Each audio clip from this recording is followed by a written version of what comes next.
Je vais essayer de vous faire une vidéo assez courte pour une fois sur les modérateurs de son pour les PCP.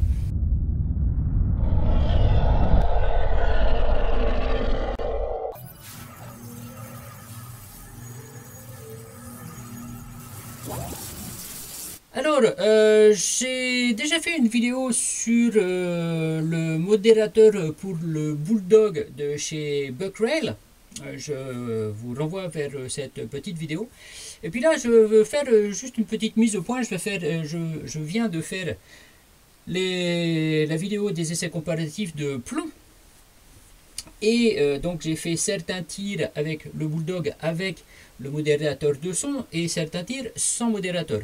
Là, on va parler déjà de celui-là, donc du Ronin de chez Donny FL. Là, je l'avais monté simple. J'ai aussi, parce qu'il existe une rallonge pour le transformer entre guillemets en modèle empereur. La partie qui vient faire la réduction du son, elle se fait principalement dans le modèle Ronin. L'extension, c'est juste un tube vide. Il y a certains modérateurs de son pour des PCP. Comme j'avais fait la vidéo sur le Hasselcon par exemple, avec un modérateur de son qui était complètement vide. Il n'y avait rien dedans. Et puis de mémoire, il n'était pas tout à fait droit, le modérateur sur la Hasselcon, une arme qui est très très moyenne en fait, pas du tout à mon goût. Et puis j'ai un pote qui a un FX, là par contre très bonne cam. Par contre évidemment bon, on met le prix. Et le FX, il a aussi un modérateur de son. Et le modérateur du FX, c'est comme l'extension, en fait, il n'y a rien dedans. C'est un tube complètement creux. Ici, donc, j'ai ce modèle Ronin qui est fait pour monter sur le Bulldog. Je vais vous parler aussi du Ronin qui est fait pour monter sur les calibres 510. Donc en l'occurrence sur l'AEA Element Max, puisque j'ai des petites données là-dessus.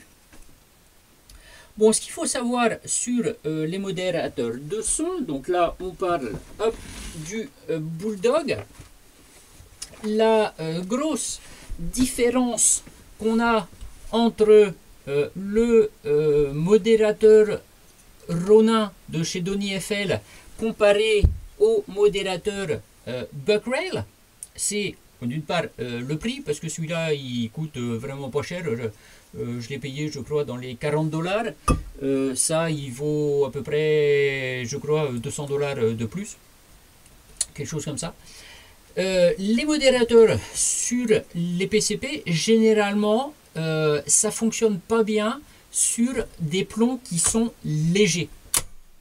C'est-à-dire que là, que ce soit le Ronin ou le Buckrail, si vous prenez des plombs qui sont en dessous de 100, ouais, on va dire 125 grains, puisque j'ai fait des essais avec les Air Venturi 125 qui font en vérité 126 grains, et ça fonctionne.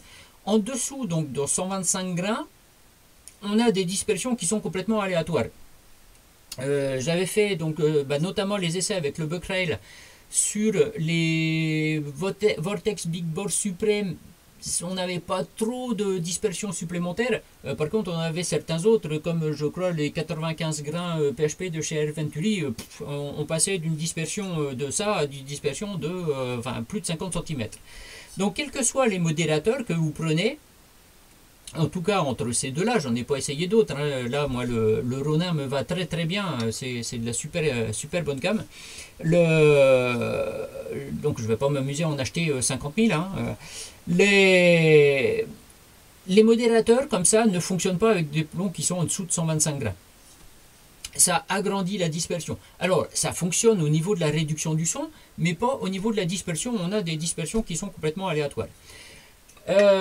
Ça, c'est vrai pour le Bulldog, mais c'est aussi vrai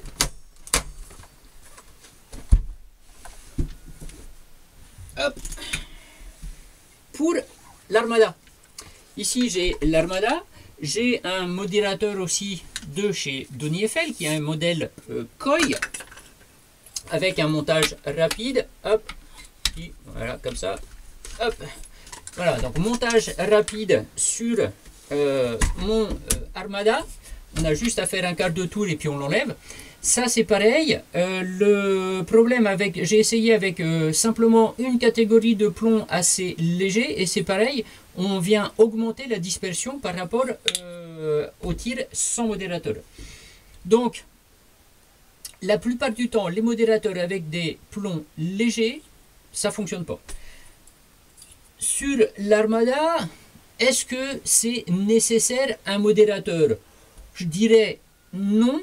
Même là, en ayant augmenté la puissance sur l'Armada, donc en ayant pas loin de 70 joules, je crois, on a quand même un PCP qui est relativement silencieux. Le canon de l'Armada s'arrête à peu près ici et on a une partie au bout qui vient jouer justement le rôle du silencieux. On a des petites, comment ça s'appelle en français, là, des baffles, des chicanes on va dire. On a des chicanes et en fait ce canon est déjà silencié. Donc on n'a pas un niveau sonore qui est très élevé. Alors oui, effectivement, si on vient mettre le modérateur en place, on réduit encore la signature sonore. Et puis là, on tire, ça fait clic, et on entend juste le bruit du marteau, et puis c'est tout, il n'y a rien d'autre que ça. Mais sans modérateur de son, l'Armada, là en calibre 25, c'est tout à fait acceptable. Autre chose, hop, on va passer sur une autre arme. Hop, ici, c'est le Hatsan Sorti en calibre 25 aussi. Ça, quand j'ai visité Donny Eiffel, je vous renvoie vers la vidéo là-bas, et j'avais discuté avec eux, et ils m'ont dit que sur le Sorti, c'est quasiment pas possible de mettre un modérateur de son. Ils ont fait tout un tas d'essais, à chaque fois ça marche pas. Ce qu'il y a, c'est que là, le Sorti, c'est une arme semi-automatique, et le principe de fonctionnement semi-automatique du Sorti, pour faire reculer la culasse à chaque tir, on a aussi le canon qui bouge. Donc en bout du canon du Sorti, on a un espace et on a en fait un ressort pour pouvoir faire bouger le canon. En fait, on voit quand on vient actionner en fait la culasse, on voit par les évents ici que le canon bouge. Donc Donny Eiffel, ils m'ont dit le Sorti, c'est pas possible de le silencier, après ça marche plus. Donc ça, on met ça à part. La différence pour moi qu'il y a entre sur le Bulldog, parce que le Bulldog est quand même une arme qui est un petit peu bruyante, on a un niveau sonore qui est à peu près de l'ordre du 22 long rifle. C'est important de réduire cette signature sonore. Alors ici, moi, vous me direz, bon, je suis en pleine nature, ça gêne absolument personne, etc. Je pourrais très bien, effectivement, ne pas réduire la signature sonore du Bulldog. Quand je chasse des castors ou d'autres bestiaux, de réduire sa signature sonore, ça peut permettre de prélever plus d'un animal. La différence, la grosse différence qu'on a, même s'il y a une petite différence sonore en fait entre le Buckrail et le Donny Eiffel, la plus grosse différence qu'on a, c'est que le Buckrail, on le met en place au bout du canon et il est tenu par les deux vis qui sont là, qui maintiennent normalement la petite pièce qui est en bout du canon ici. C'est-à-dire que quand vous avez ça en place, bah c'est en place et puis on ne peut pas l'enlever. Enfin, on peut l'enlever, mais il faut des outils et c'est pas simplement faisable sans outils, donc pas forcément faisable en pleine nature. La différence avec le Donny Eiffel, voilà, c'est que on le met, on l'enlève. Quand moi je balade mon arme dans le sac, puisque je chasse en pleine nature et souvent à pied, et la plupart du temps l'arme elle est dans le sac, pour moi c'est important d'avoir le modérateur de son qui soit à part, pour pas que ça vienne non plus forcer sur le montage du modérateur de son. Parce qu'évidemment quand on a ça, et ben, c'est plus grand. En taille, voilà, le Buckrail c'est exactement la même taille que le Ronin de chez Donny Eiffel. Mais l'avantage, bah comme je disais, le Ronin, on l'enlève, on le remet, alors que le Buckrail, on ne peut pas faire ça. Voilà. Donc, maintenant, vous en savez un petit peu plus. Vous savez que si vous avez l'intention de tirer des plombs légers, n'essayez pas des modérateurs de son parce que ça ne fonctionne pas. J'avais discuté par internet avec des gens, il y a...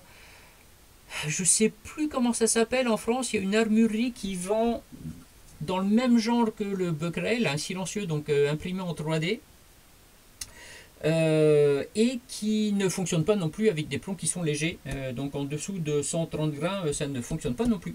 Voilà, donc si vous voulez tirer des plombs en dessous de 125 grains, bah, tirez-le sans modérateur. Au-dessus de 125 grains, vous pouvez tirer avec modérateur. Et ça vient vous calmer beaucoup l'aboiement du bulldog. Voilà. Je vais vous mettre, juste après mon petit blabla là, des photos qui sont du Ronin avec l'Element Max. Parce que l'Element Max a tendance à détruire un peu le Ronin. Et comme ça, vous verrez comment c'est foutu à l'intérieur du Ronin. J'ai discuté avec Donny Eiffel à propos de ça. Je ne sais pas s'ils ont fait des changements. J'ai pas eu de retour. Tiens, il faudrait que je pense à les recontacter. Merci d'avoir regardé cette vidéo. N'hésitez pas à vous abonner si ce n'est pas fait. Ça vous coûte absolument rien. Et puis si je pouvais atteindre les 1000 abonnés sur la chaîne, ça permettrait d'avoir un petit peu plus de visibilité. Allez, j'arrête là et puis je vous dis à bientôt pour de nouvelles aventures. Allez, ciao.